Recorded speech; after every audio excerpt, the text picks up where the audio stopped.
আচ্ছা, ইবলিস আমল করতো না? ইবলিস ফেরেশতাদের সর্দার ছিল না? কি কারণে আল্লাহ পাক তাকে বহিষ্কার করলেন? অহংকার, রাইট। আবা ওয়াস্তাকবার, সিজদা করি নাই। খলাকতানি মিন নার ওয়া খলাকতাহু মিন তিন, আমাকে সৃষ্টি করেছেন কি দিয়ে? আগুন। তাকে সৃষ্টি করেছেন মাটি। এটাকে বলে আত্ম অহংকার, ইগো। মনে রাখবেন, আপনার যত বড় সার্টিফিকেট থাকুক, কেমব্রিজ থেকে, অক্সফোর্ড থেকে, হার্ভার্ড থেকে বা দারুল উলুম থেকেই, যদি আপনার কাছে অনেক বড় বড় সার্টিফিকেট থাকে কিন্তু মনের মধ্যে অহংকার থাকে, আপনার মনের মধ্যে নূর আসবে না। যদি আসতো তাহলে ইবলিসের মনে আসতো।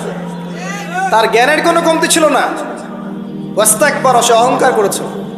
আর অহংকার কাকে বলে? বাতরুন নাস, বাতরুল হাক্কি ওয়া গামতুন নাস, সত্যকে প্রত্যাখ্যান করা এবং অন্যদেরকে ছোট করা, আন্ডার এস্টিমেট করা।